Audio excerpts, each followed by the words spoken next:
आइए दोस्तों, बात करते हैं भारतीय संविधान की। तो आज हम पढ़ते हैं भारतीय संविधान। तो बात करते हैं आर्टिकल 41 यानी कि अनुच्छेद 41।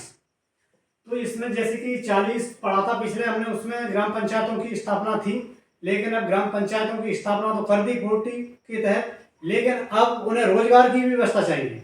भाई तो रोजगार की भी भारत संविधान के तहत उन्हें रोजगार की भी व्यवस्था की गई है। जैसे कि 41 अनुच्छेद कहता है कि राज्य के हर पंचायत में रहने वाले नागरिकों को रोजगार, शिक्षा और हर प्रकार की देखभाल करना राज्य की जिम्मेदारी बनती है। तो जैसे कि इसमें कहा गया, राज्य को प्रयास करना चाहिए कि शिक्षा, रोजगार, जीवन जीने के लिए सुविधा उपलब्ध कराएं। जैसे कि हर राज्य में शिक्षा की देखभाल करना चाहिए, भाई शिक्षा प्रथम स्थान पर होना चाहिए। और रोजगार की बात करना चाहिए तो राज्य के अंदर रहने वाले व्यक्ति को, हर व्यक्ति को रोजगार, ग्राम पंचायत के अंतर्गत आते हर किसी को रोजगार मिलना चाहिए। जीवन जीने के लिए सुविधा उपलब्ध कराएं। जैसे कि तो इसमें भी ये कहा गया है कि प्रथम स्थान पर हमें किस पर ध्यान देना है। तो प्रथम ध्यान देना हमें विकलांगों पर, भाई जिनके हाथ पैर नहीं है तो उनके रोजगार पर हमें विशेष ध्यान देना है, और बुजुर्गों पर और बेरोजगारी पर। भाई इन तीन चीजों पर हमें विशेष ध्यान देना है।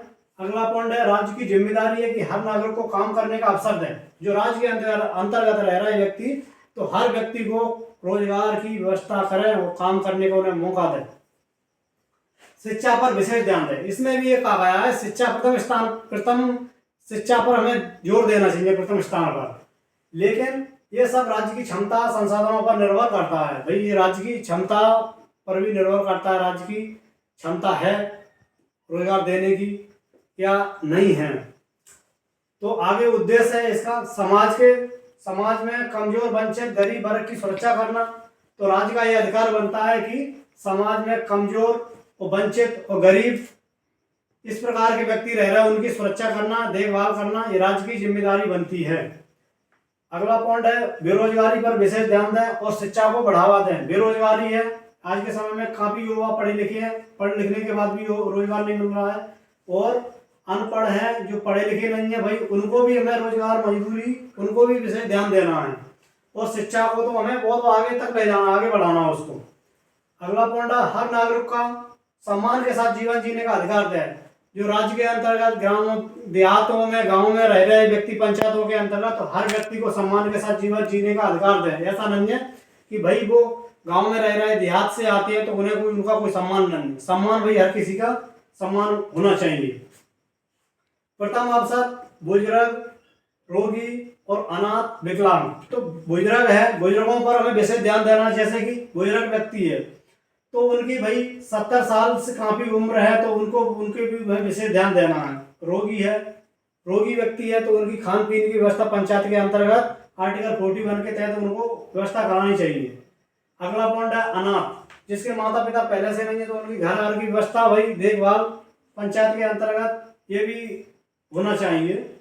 अगला पॉइंट है विकलांग, भाई विकलांगों पर हमें विशेष ध्यान देना। जिसके हाथ पैर नहीं है तो वो व्यक्ति तो उसके लिए तो बहुत बड़ी मुसीबत रहती है। जिसके हाथ पैर होते वो तो कहीं ना कहीं चल बढ़ के कुछ कर लेता है। अगला है योजनाओं की बात करें तो भाई ग्राम पंचायत के अंतर्गत रहने वाले नागरिकों के लिए योजनाएं आर्टिकल 41 के तहत कौन कौन सी है। तो इन पर हम बात करते हैं। वृद्धावस्था पेंशन योजना, वृद्ध जैसे कि 70 साल से ऊपर के व्यक्तियों के लिए पेंशन होना चाहिए, क्योंकि भाई बुढ़ापे में उनकी काफी वृद्ध अवस्था हो जाती है, बुजुर्ग हो जाते हैं, तो भाई उनकी देखरेख कोई नहीं करता है अधिकतर है, तो उनके लिए भाई पेंशन योजना होना बहुत जरूरी है।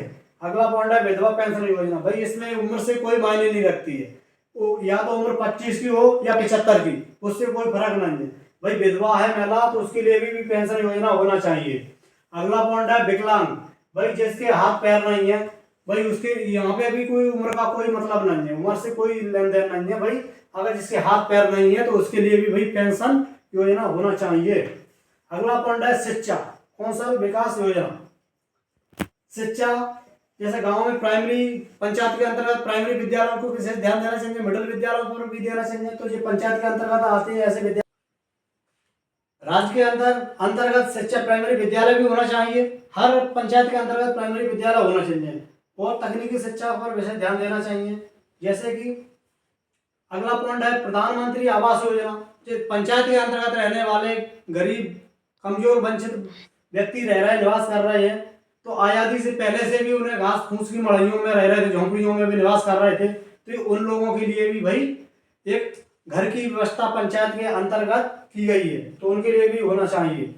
अगला है रोजगार गारंटी योजना। इसके तहत ग्राम पंचायत के अंतर्गत आने वाले मजदूर, जो ग्राम पंचायत के अंतर्गत मजदूर रह रहे हैं, तो उनके लिए कम से कम साल में 90 या 100 दिन लगभग इनके लिए काम रोजगार देना पंचायत का दायित्व बनता है। अब बात करते हैं आर्टिकल